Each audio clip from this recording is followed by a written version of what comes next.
Welcome, everybody, to the Stone Down Sports Podcast. My name is Matt. Really happy to be here with you on this Tuesday night. We've got a great show on tap for you. We are going to dive into our Dynasty Fantasy Football rankings. That's right. We told you once we made the switch over to baseball that we weren't going to leave you behind, and true to our word, here we are.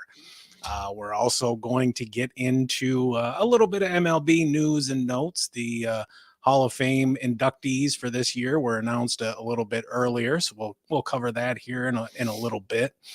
Before we jump into all that, I do want to say thank you to all of our subscribers, everybody who watches after the fact, and those of you that come to hang out with us. We really, really appreciate it. Kyle, not sure if you're aware or not, but the Lions are in the NFC Championship game. Dude, bro, they are. First time in a million years, 3 decades or so. 32 years. So it's a weird feeling to be talking and thinking and watching meaningful football with the Detroit Lions involved. Tough test ahead going out to the Bay there to take on the 49ers. You know, we've discussed off the pod. You know, we think they're the most complete team in the NFL.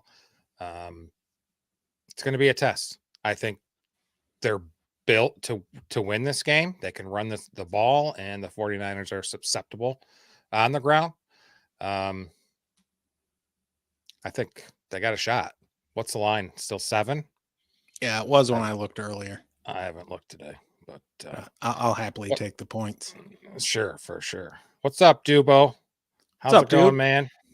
Glad to have you in here with us. Thank you very much for the congrats there on our Lions going. It's like I said, it's a weird feeling. I'll take it. This has been with our Lions fandom and our University of Michigan fandom. This has been the greatest month of sports for us in maybe ever or a damn long time. So I'm excited. They took care of business against the Bucs there. Derek Barnes came out of nowhere and jumped that route and intercepted that ball, and that's not something you see that guy ever do. Not great in coverage as a linebacker, but he just assured himself free drinks in the city of Detroit for the rest of his life. Oh, hell yeah. Absolutely. And, you know, hats off to the Buccaneers. Nobody expected them to win the division, let alone, you know, make the playoffs, win a game. And it was a solid game. It's not like Detroit just stomped the hell out of them like a lot of people were predicting. On the other, I guess the other side of the coin there, the other conference, you've got the Chefs. Moving on, they went up to Buffalo and took care of business. And once again, Josh Allen was not able to get that monkey off his back. Cannot beat the Chiefs in the postseason when it matters the most. And they're going to have some questions, and they're going to have to take a long look in the mirror there in Buffalo and figure out what exactly the hell they need to do.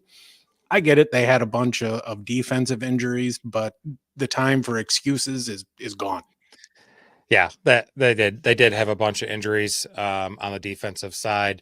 And, you know, Stefon Diggs was playing very well the first month and a half of the season, I guess, and then just completely disappeared the rest of the year. And that's an issue for sure. Something's got to be. I don't understand with what we've seen him do in the past with Josh Allen, why it's not still translating on the field like it did before. Yeah, it doesn't make sense. And he's either 30 this year or he'll be 30 next year. That team may look a little bit different, and, you know, they may end up having to go the route that the Rams went a couple of years ago where, all right, we're going to have to tear some of it down and reevaluate some things and kind of gear up for the future. Yeah. For the Chiefs to go there and do that, I still bet the Chiefs to win. So, you know, I'm glad they did, but something's got to be done there. I guess I would have fired McDermott the next morning and drove a truck to Bill Belichick's house, but that's just me. I mean, the talent's there, and that's a guy that could push them over the line. Yeah, absolutely. You also had the Texans. Their season came to an end. They went to Baltimore, and you know, it was a fairly predictable result. You know, it was tied at halftime, and that was fantastic. maybe if they make that field goal and they go into the half up 13-10, they're feeling a little bit different coming out. But Baltimore basically just stomped the shit out of them in the second half. But again, another team nobody expected to be there. Another team that nobody expected them to win the division with a rookie head coach, a rookie QB. The future is looking bright in Houston, folks.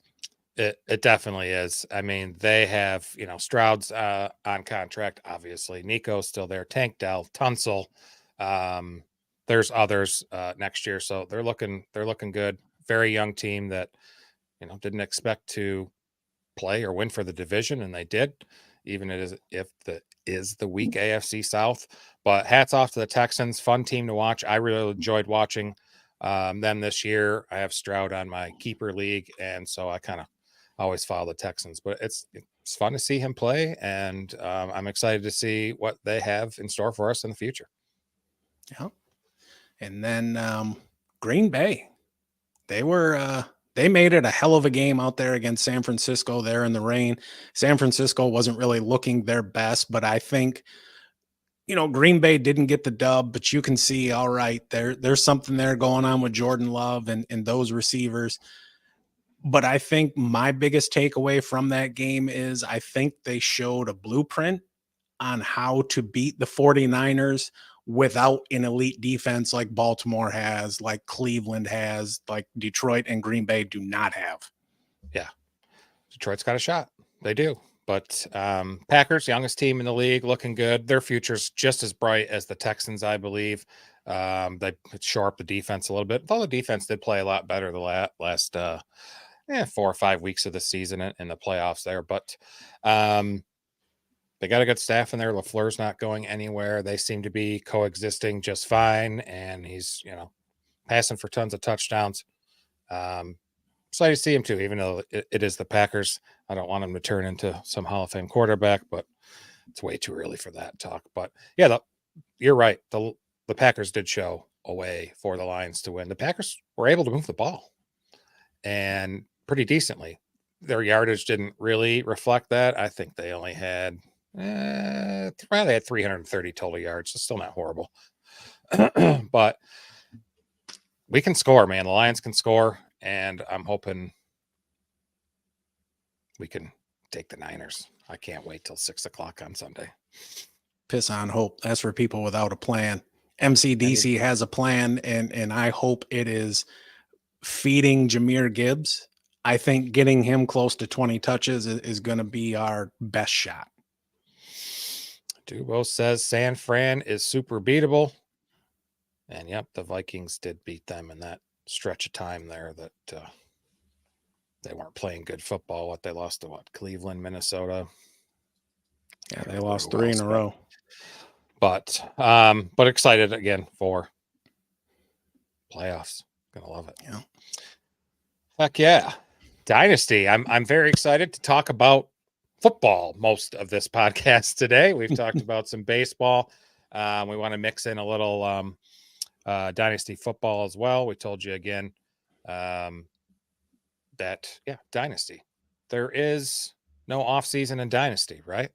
Absolutely You constantly need to improve your roster. There's trades that are happening. Coaches are moving around.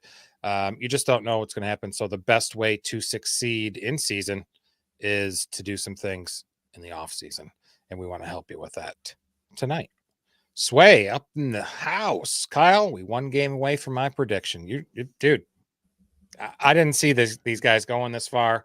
If they won the division and made the playoffs and lost in the wild card round, I still would have considered that a good season, a win, something to build on for next season. This is definitely higher than my expectations, but I'll take it. Take it all day. That's it. Yeah. Let's see. You want to get started? Yeah, absolutely. So we're going to start off with quarterbacks tonight, and we've got them tiered off, and I suggest you do the same. It'll help you come draft time, especially if you're in an auction draft. It's better to take somebody first or second in a tier as opposed to paying for the last guy in a tier, because that price is going to be elevated. Just slap them up on the screen real quick for you there. So in tier 1, we've got 4 guys there. We've got 5 in tier 2, and it goes all the way down. We're not going to talk about everybody today, but to begin, who we are going to talk about, Lamar Jackson, your presumptive MVP for this season. And look, any of those guys there in the first tier, I would listen to an argument for any of them at number 1 overall. This season, he was a QB3 in total points as well as points per game. He had career highs in completions, attempts, and completion percentage, along with yards. He still chipped in 821 yards on the ground off 148 attempts and found the end zone 5 times. He also started 16 games for the first time in his career. Despite how well he played this year, it is a fool's errand to ever expect a repeat of 2019. Lamar Jackson is not the kind of guy who's going to throw 35, 36 touchdowns. That's just not his game. There was some doubt coming into the season about him. He had a new offense. Todd Monken come in as a new offensive coordinator, and people were really questioning not only his passing skills, but something you've heard us say here on the podcast many times. Can he operate an offense from within the pocket? And as far as I'm concerned, the man redeemed himself. We knew it was no longer going to be an inside-out passing game.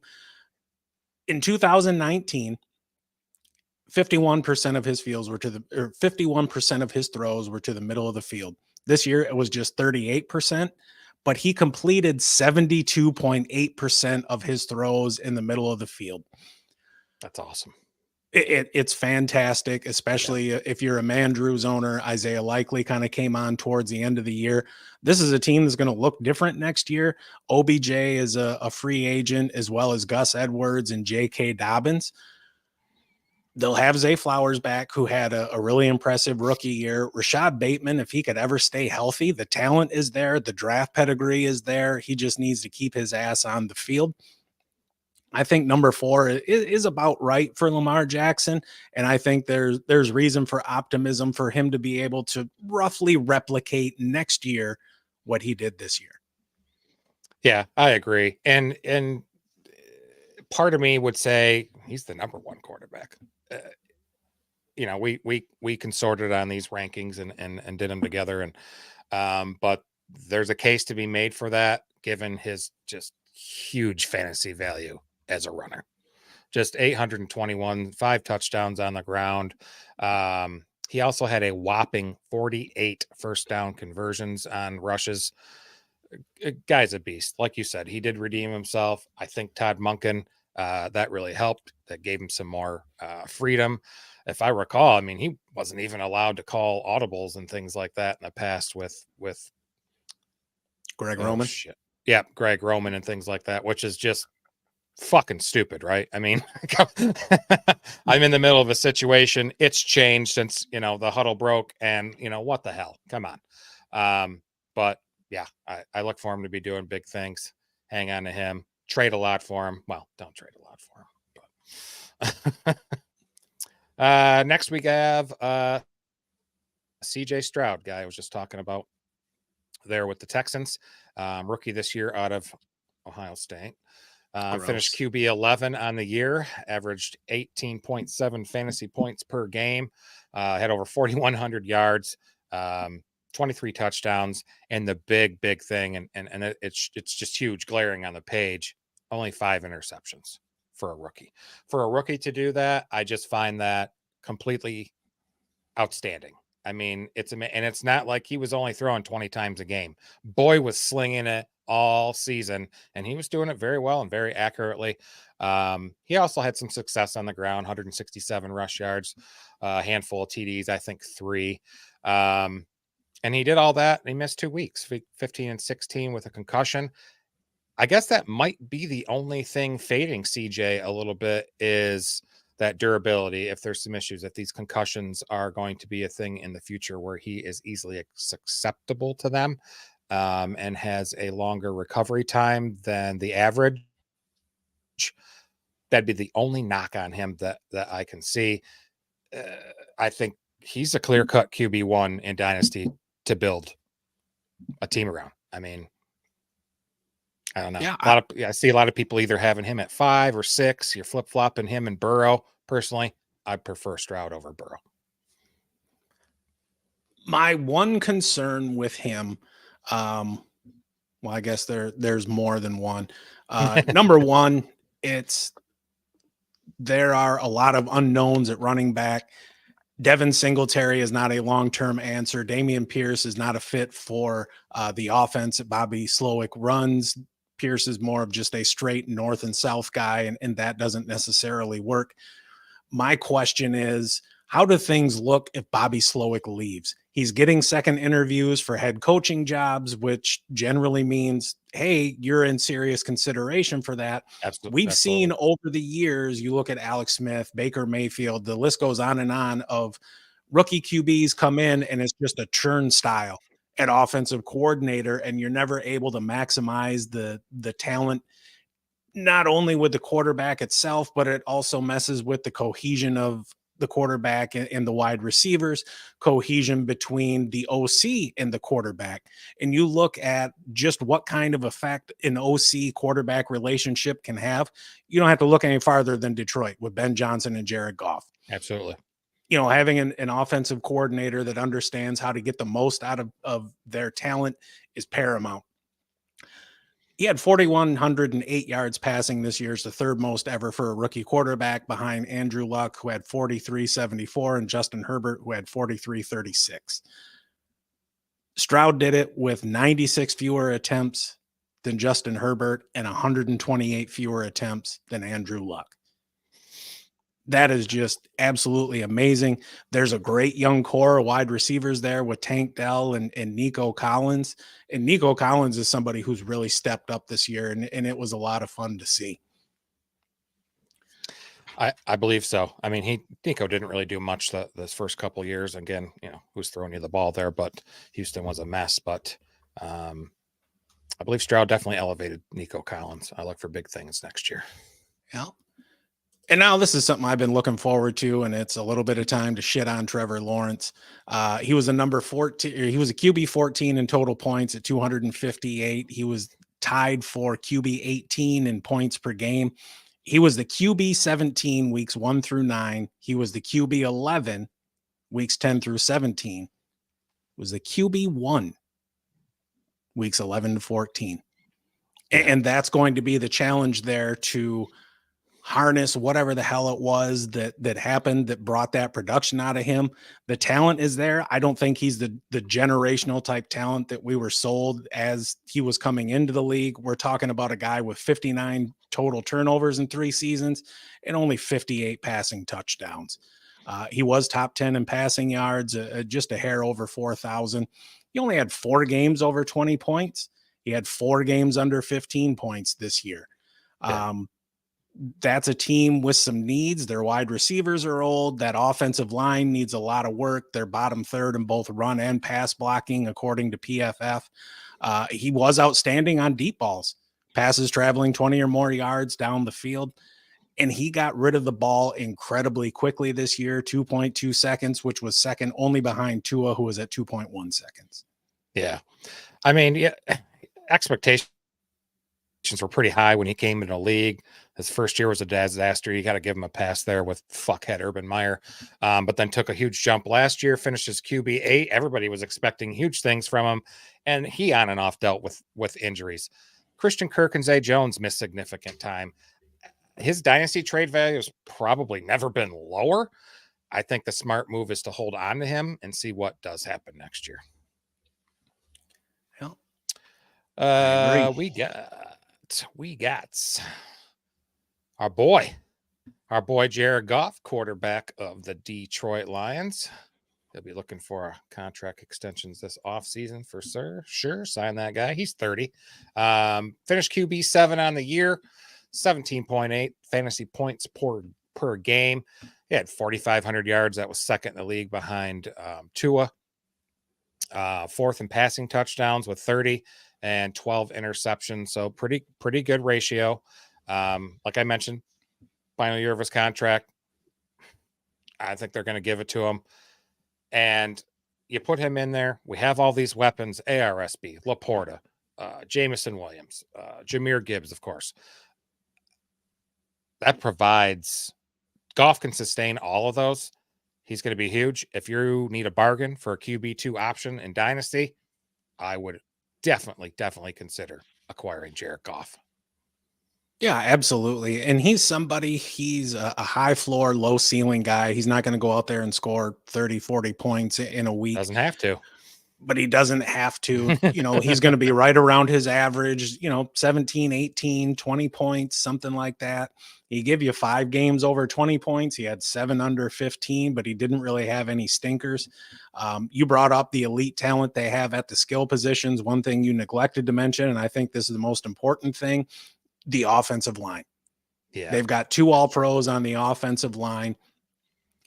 And him, just like any other quarterback, does not necessarily excel when he's pressured, especially if that pressure is coming up the gut.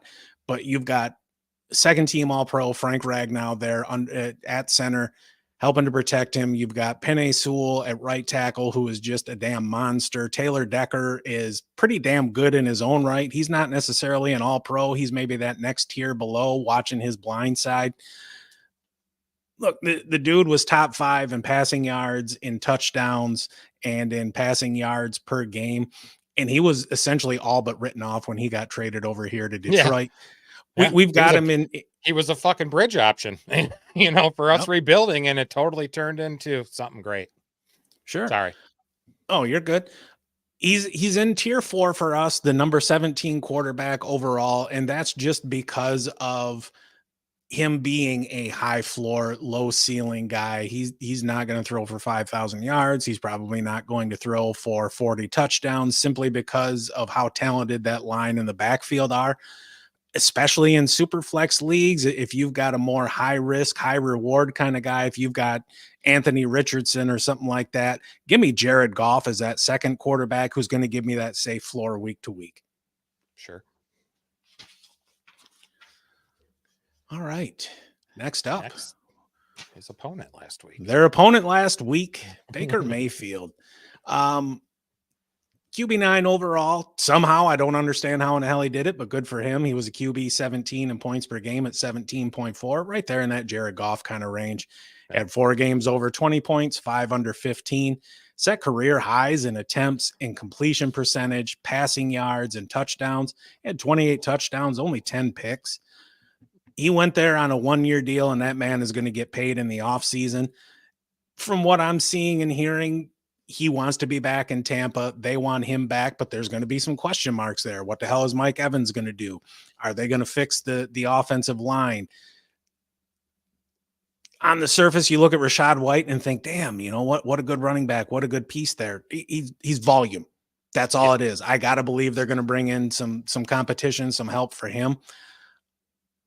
I would not bet my bottom dollar on Baker Mayfield repeating this performance, and that's why he's towards the bottom of tier 4 at number 20 overall. He's going to get paid, like I was saying. Somebody's going to pay him too much. Don't make the same mistake. Yeah. For them signing him as just a veteran stopgap for this season, he definitely performed incredibly well this season. He's one of the few. I think the reason that he finished so high, I have him as QB 10, but you said 9. But either way, he's one of the few quarterbacks to start every game. So I think that helped push him up there as well. Oh my God, why is my computer doing this? There we go. Because it doesn't like you. They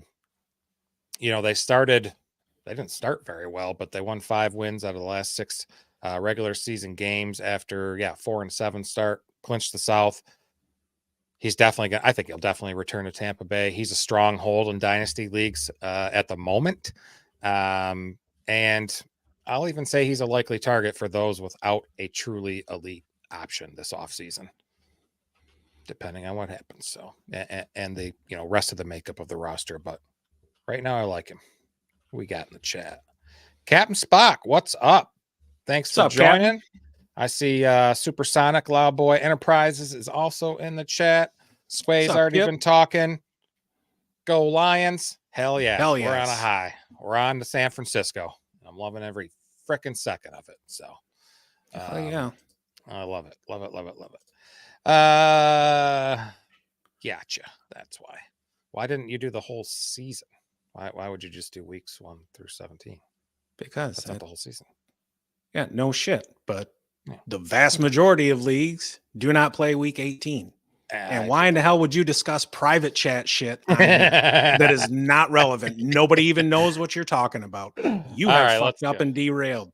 All right. Next up, Will Levis, Tennessee Titans QB.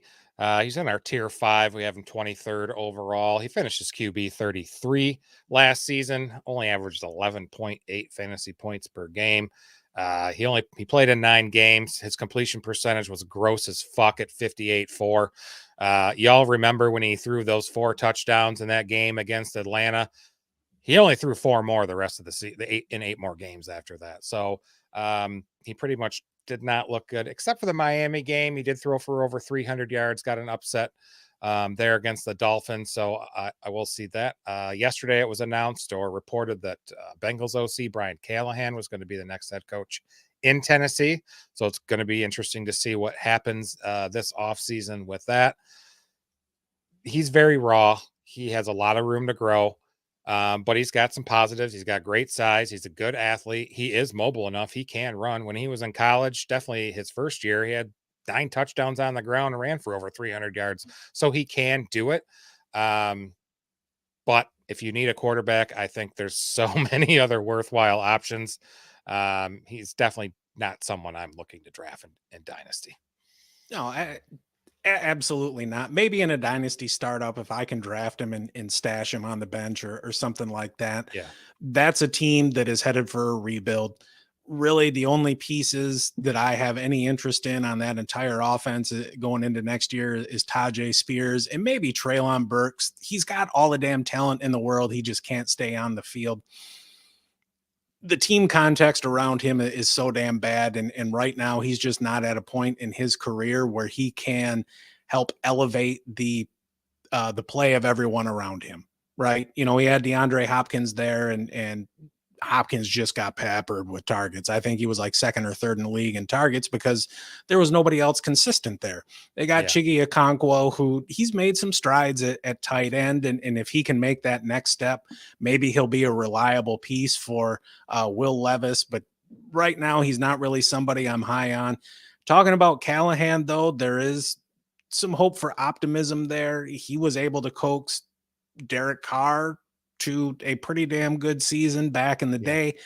He's done some good work there in Cincinnati with Joe Burrow and more recently that dickhead that took over for him once he got hurt, whose name escapes me, hence he's the dickhead. There you go. Did you say Kurt Browning? Kurt? I don't know. Jake? It's Browning. Jake Browning. Oh, yeah. There you go. Yep. Start calling you that dickhead. Yeah, all right. Yeah, we got Captain Spock chiming in. Burks will be 10th round or later. Possible value there if he performs. If he can stay healthy. I mean, right. If he can stay on the field, he's going to be somebody you can get for essentially free. He's going to be a lottery ticket. A lot of it is going to depend just on what Callahan can do with Will Levis and how he progresses. Yeah, absolutely. Now onto your favorite quarterback of all time. This jabroni down in New Orleans, Derek Carr. He was a QB 18 overall, QB 28 in points per game. Got you 13.9 points per game. I think I could probably get you 14, but it is what it is. He had 2 20-point games this year. He had 7 games under 15 points, 548 attempts. He did complete 68.4% of his passes, which was not awful. Just under 3,900 yards, 25 touchdowns. He did finish the season with 5 multiple touchdown games in a row. He had 6 300 yards. There's some talent there on offense. He's got Olave, who's a borderline elite receiver, not necessarily a top 5 guy, but more of a top 10 guy. Juwan Johnson has flashed some ability again this year, more later in the season than earlier in the season. And Taysom Hill is there kind of doing his weird thing. Kamara's a question mark. They can get out of that contract this year with a reasonable dead cap hit. Is Kendre Miller going to be anything there in the backfield or not? I don't have a whole lot of confidence in Derek Carr to run an explosive NFL offense. I wouldn't trust the man to run a bath. He will not be on my team, and that's why he's in tier 6, number 27 overall. The only reason we didn't rank him lower than that is because everyone below him is just complete ass. Yeah, for sure. And he's not going anywhere either.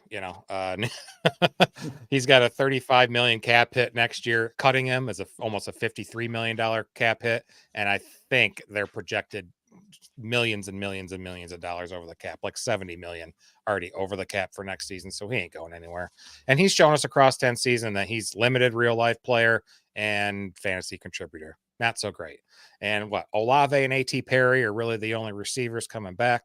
Michael Thomas probably won't be back. His contract just had voided years on the back end there. So he's probably going to be a post June 1st cut and be a free agent.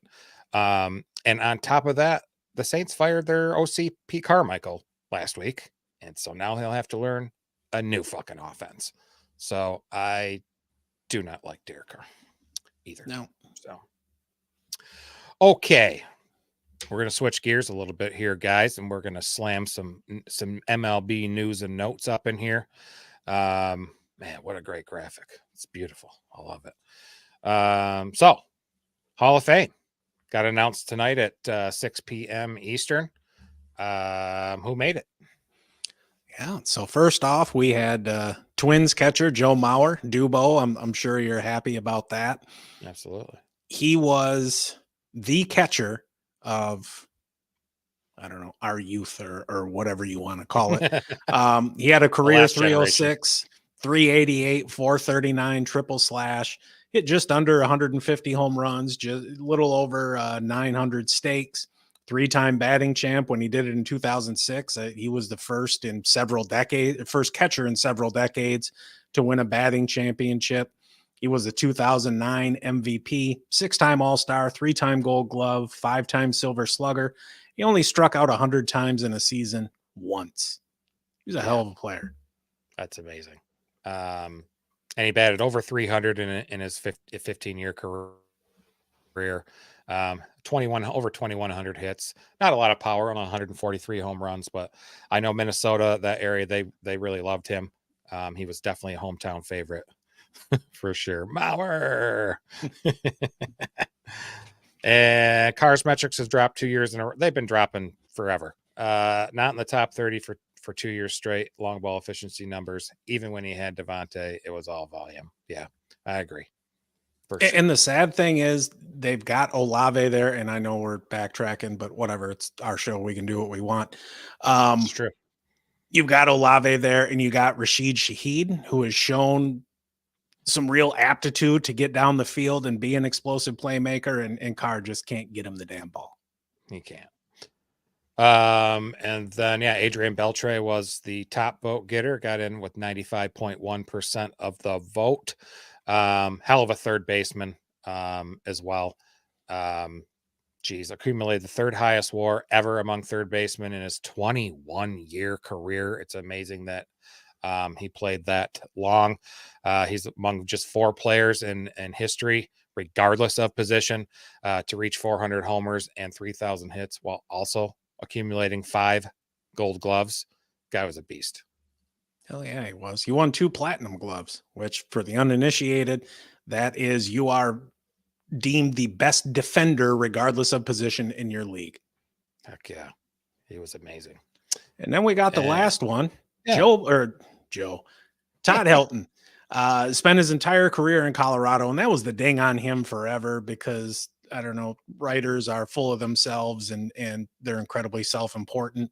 Had a career 316, 414, 539 triple slash, 369 home runs, over 1,400 RBIs. He was a 5-time All-Star, and I'm not a big fan of counting All-Star appearances on a Hall of Fame resume. Fans vote on it, and a lot of fans have no idea what the hell they're doing, but it is what it is. 3 Gold Gloves, 4 Silver Sluggers. His best season was 2000. He led the league in hits, doubles, RBIs, batting average, on base percentage, slugging, OPS, and total bases. The dude was just a machine. He was also a talented football player. He was Peyton fucking Manning's backup there in Tennessee. both him and Joe Mauer, high school quarterbacks. Dubo, watched him play high school football, same age, could have gone pro as a QB. It's like you guys are in each other's heads. You guys texting back and forth or something? Oh, don't be jealous. And there was a couple free agent signings. I know. God, notes.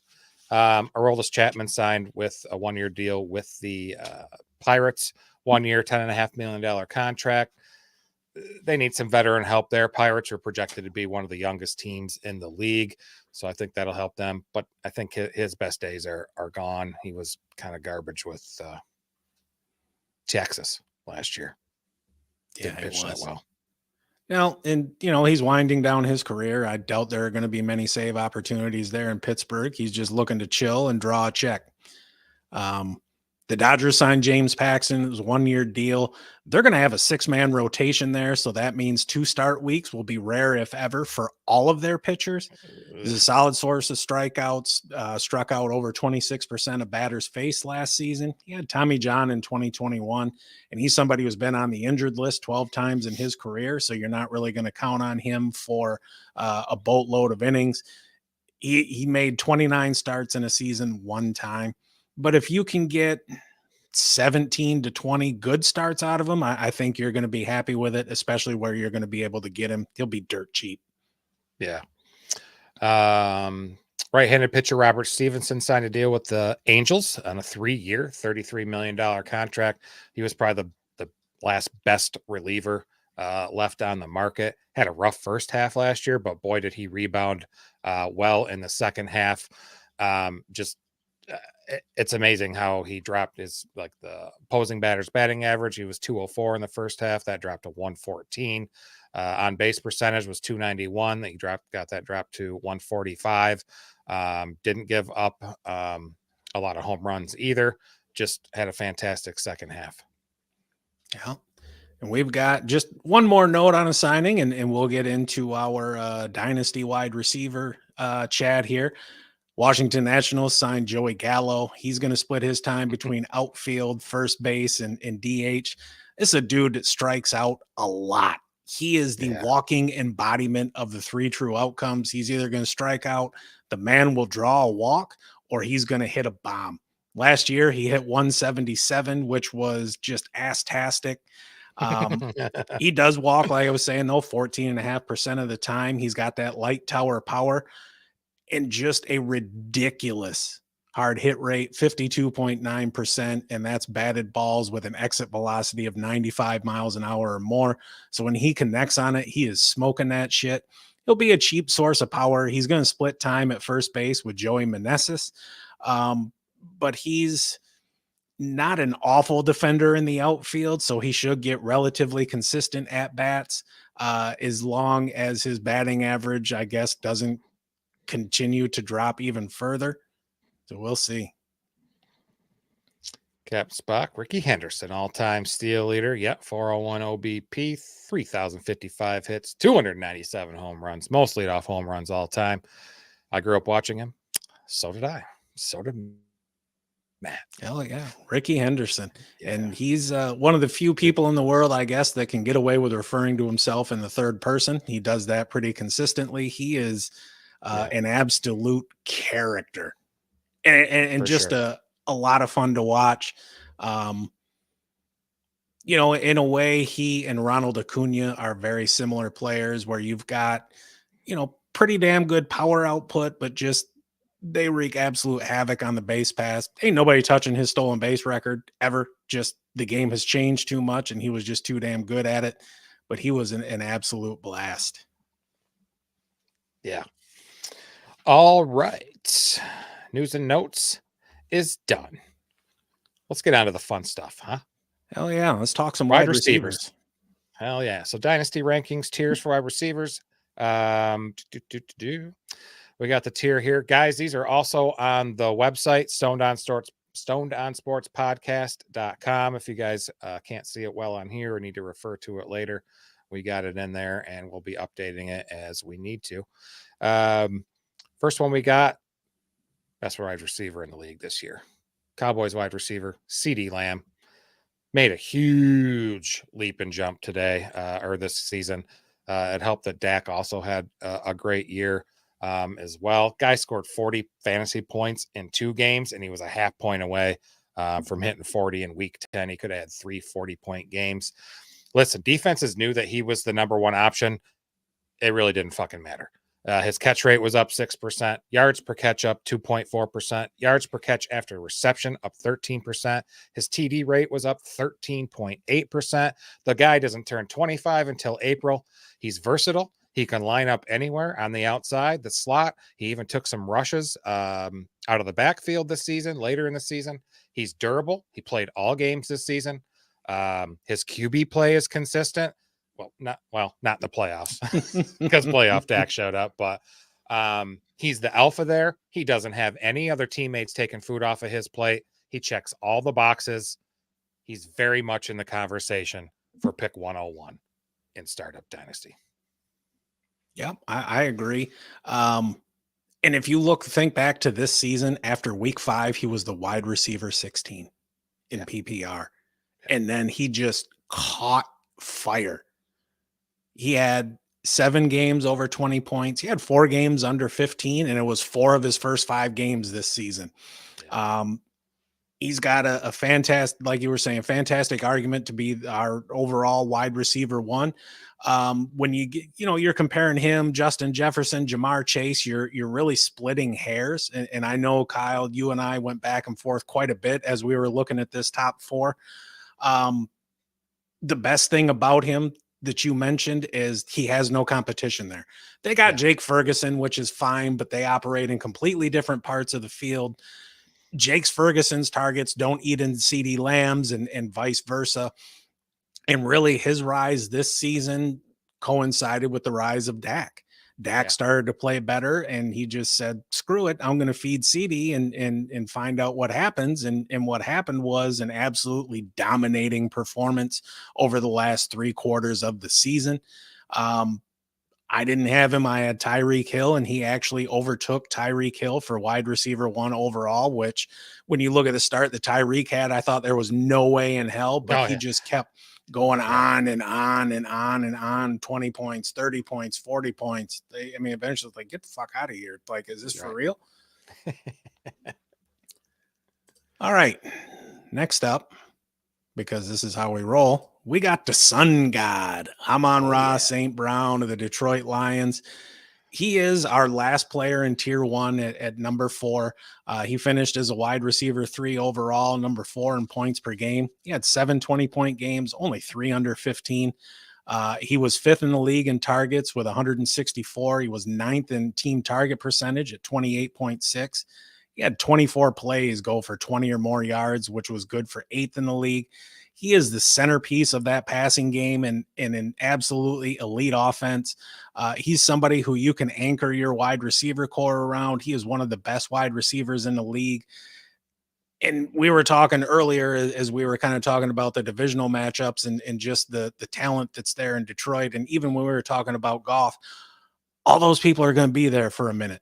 The biggest concern is Ben Johnson leaving, which we hope doesn't happen, but it's looking like it might. And don't get me wrong, it's incredibly well earned. He's been a hell of an offensive coordinator, and I got to imagine that anyone who comes in after him is going to follow the same blueprint. ARSB's big knock coming out of college is he wasn't going to be physical enough, tough enough to translate to the pro game. Boy, were all those fucking analysts dead ass wrong. He was the number 17th wideout taken in that 2021 draft behind Amari Rodgers, Anthony Schwartz, and Dez Fitzpatrick. Who you say? Exactly. His catch rate remained elite this season, 72.6. The thing that I was most impressed with him this season is his ADOT, his average depth of target, increased by 21.4%. Translation, his ability to create, space and throwing windows now extends down the field. And he's a fucking first down machine. Absolutely. Just he moved the stick so well. Him and Goff are like this. Get him, keep him, draft him. Yeah, and I remember coming into the season this year, people didn't want to put him in that elite tier because they didn't feel the touchdown upside was there. And granted, up until this season, they would be correct. Found the end zone 10 times this year, went for over 1,500 yards. He is elite, and absolutely belongs in that top tier. Yeah. In half PPR fantasy leagues this season, he was a wide receiver. He was wide receiver 1 10 times throughout the season. So, heck yeah. All right. Next up, we got Puka Nacua out in LA. I don't know why that's not showing. It's like delaying or something. You're good. Yeah. Guy went from, relative obscurity. He was the final pick of the 5th round in last year's draft to one of the best receivers in the game. He commanded 28.7 target share. Now, to be fair, Matthew Stafford was his quarterback. Matthew Stafford made Megatron have that great season. Cooper Kupp. Now he's got Puka Nacua, greatest rookie season for a receiver ever. And perhaps the greatest thing Stafford ever did was trick the world and the New York Giants into thinking Kenny Galladay was a fucking football player. The only thing that you might have a little knock on Nacua is actually his quarterback. Stafford turns 36 this year. He says he's still going to play. I think he looked fine this season. I think he still has 2 or 3 more years. Nacua is the exact type of player that you want in a dynasty league. Young, elite, wide receiver. Get him. He should be treated elite, just like Garrett Wilson, AJ Brown, the aforementioned Amon-Ra St. Brown. I'm looking for big things with him this next season. Yeah, absolutely.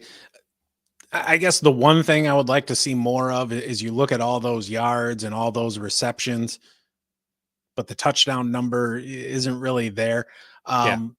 We all know Stafford is not somebody who spreads the ball around. Once he has a guy, he is laser focused on that guy. And right now, Puka Nacua is that guy in that role in Sean McVay's offense. And until he ceases to be that, needs to be considered an elite option. Yeah. Agreed. Right. So now we're going to move along. And we talked about this guy's teammate earlier tonight, Nico Collins from the Houston Texans. He finished wide receiver 18 overall. He tied for 15th in points per game at 16.1. He had 4 games over 20 points, 9 games under 15. On the season, he had 80 grabs, 1,297 yards, 8 touchdowns. He's somebody who has injury concerns. He's missed multiple games in each of his first 3 seasons. But you look at the team context, he does have that excellent young QB in place. He's got an excellent complementary wide receiver in Tank Dell.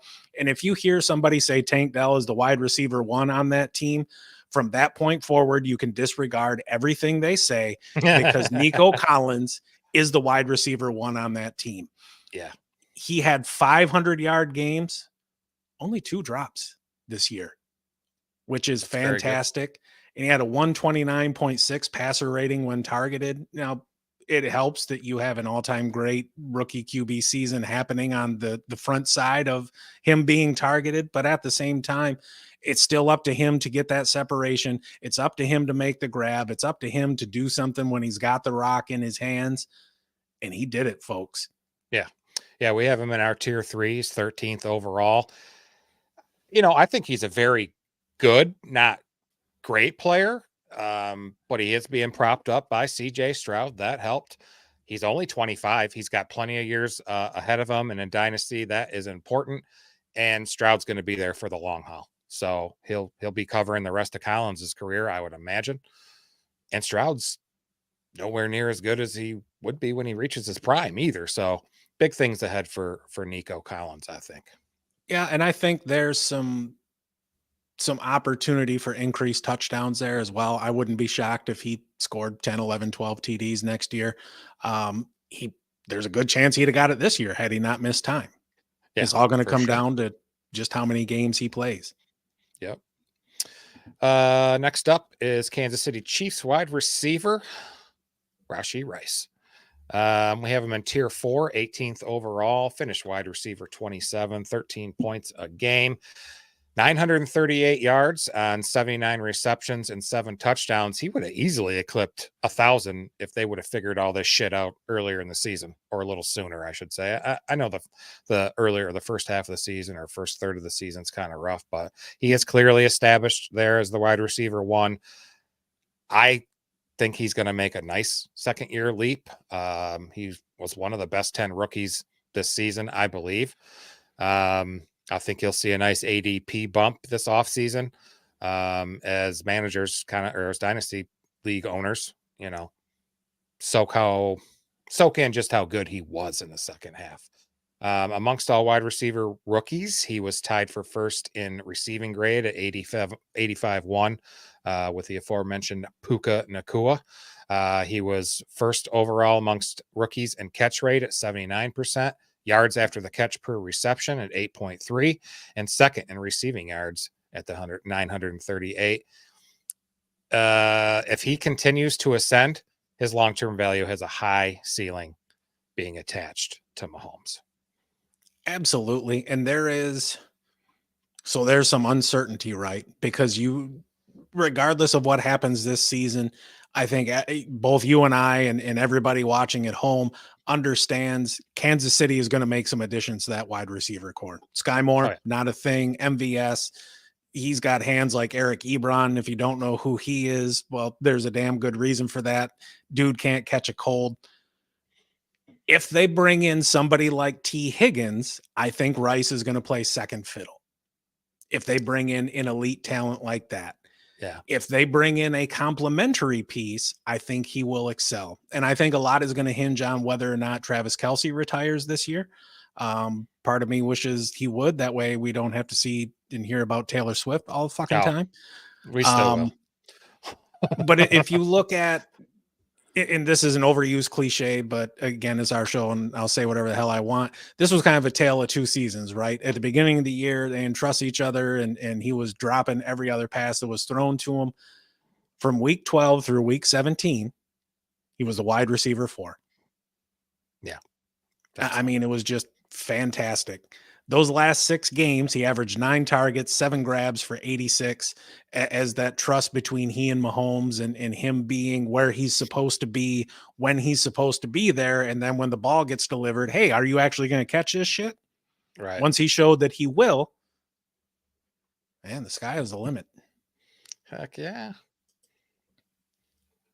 Where is he? We got Captain Spock here. It's going to be interesting to see where Rice goes in drafts. There's still some football left to play for him. Absolutely. And I think there's going to be a bit of recency bias, especially in drafts that happen earlier in the year. Dubo thinks he's going to be great. I don't necessarily know if I agree with that or disagree with that. I'm going to reference my previous statement. We need to see what happens with the other personnel that they add to that wide receiver room there. For sure. We got another young punk, FTP, that we're going to talk about now, and that is Green Bay Packers, Jayden Reed. I like it. Yes, absolutely. He was the number 28 overall wide receiver. He was 26th in points per game. He was the wide receiver 10 from weeks 10 through 17. He's somebody else that really come on at the end of the year. He scored 19 plus points in 4 of his last 6 games. He only had one 100-yard receiving game, but that was kind of supplemented and offset by him getting some carries. The Packers were actually 4-1 in games where he had a rushing attempt. I know that's kind of a cherry pick, ridiculous stat, but whatever. He had 94 targets on the year, caught 64 balls for 793, found the end zone 8 times, which is fantastic. Especially in the first half of the year and even a little bit in the second half, his targets were inconsistent. But his last 5 games, he managed to garner a 23% target share on only a 57% route participation, which was absolutely fantastic. And what does that tell us? When his ass is on the field, he's getting the ball. He's in an offense that is ascending. Jordan Love showed a couple things. I'm going to reserve judgment on Jordan Love. I want to see him do it for more than half of a season before I'm ready to say he's the next great QB there in Green Bay. But so far, so good, and things are looking up. I think it's kind of comical that the Packers, after years of waiting to draft wide receivers. Took C-Watt and Dobbs last year, and they followed up with Jayden Reed this last year. I just think it's funny. They're finally figuring shit out. You must have some elite wide receivers or playmakers in your wide receiver room. You have to. He's not the tallest or heaviest player. He's only 5'11", 187. But God, does he fight through contact very well, especially mid-route, tracks the ball very well. And he has some 3-level speed and separation. Yeah, you mentioned second half of the season, very versatile. He rushed 11 times for the 119 yards, couple touchdowns and 6 first downs. So it's nice to see him doing that. I don't know if he'll be a true number one receiver, but he's more than just a gimmick player. In my book, he definitely passed C-Watt as the Packers, most valuable dynasty receiver. I see him having a lot of steam heading into the next season.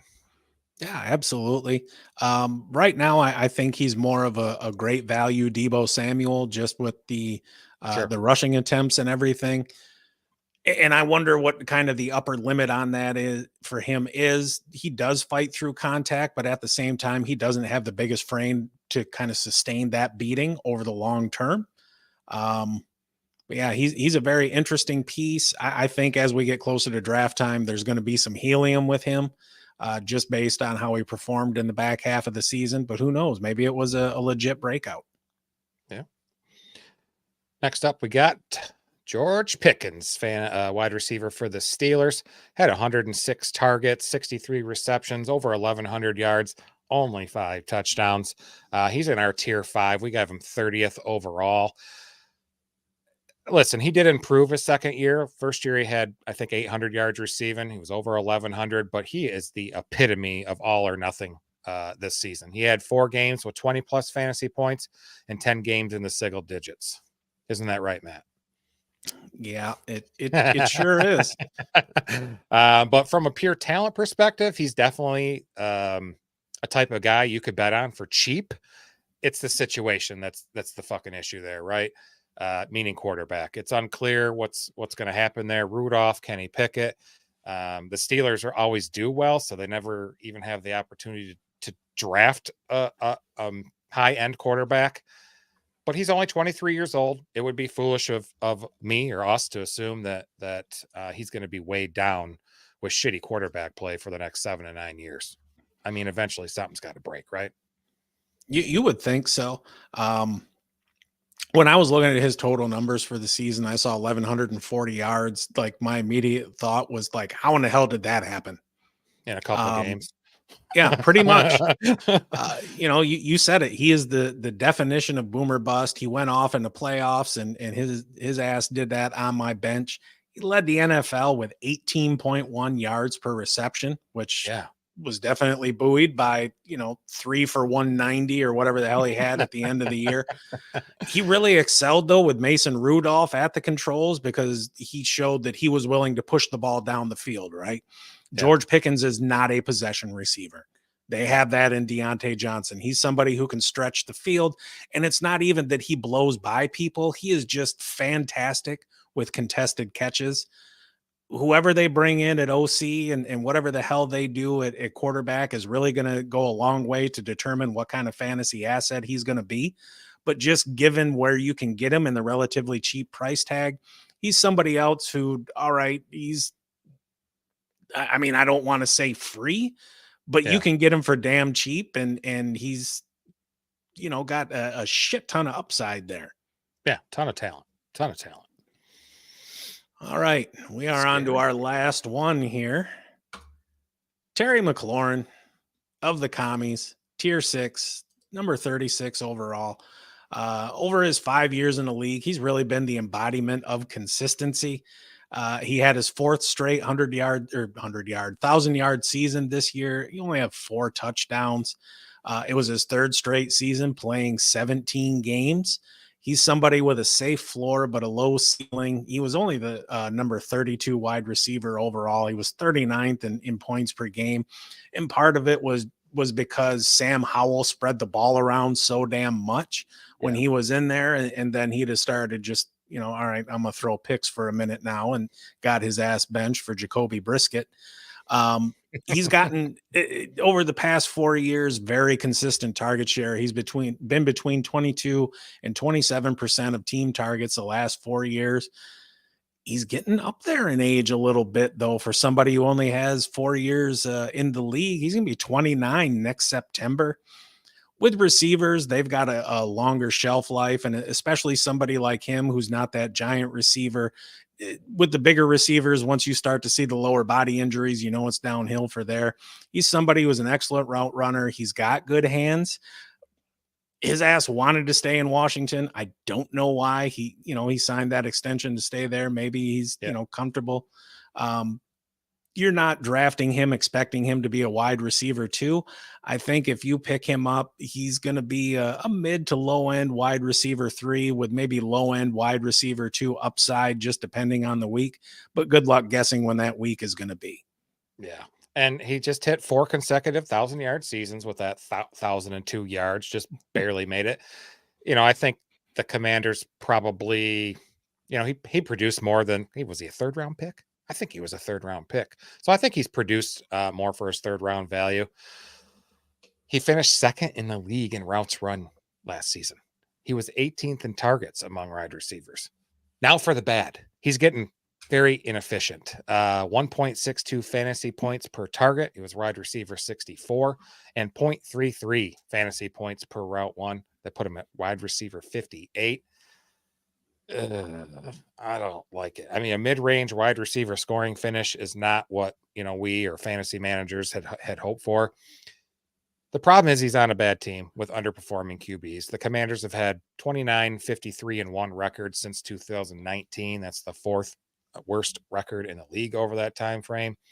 And when you've had Case Keenum, Haskins, Colt McCoy, Alex Smith, Kyle Allen, Heineke, Fitzpatrick, remember Garrett Gilbert, Carson Wentz, Sam Howell, Jacoby Brissett. It's no easy task for a wide receiver to do shit with that. In fact, an argument could be made that he outperformed reasonable expectations given the fucking QBs he had. So, I don't know. Yeah.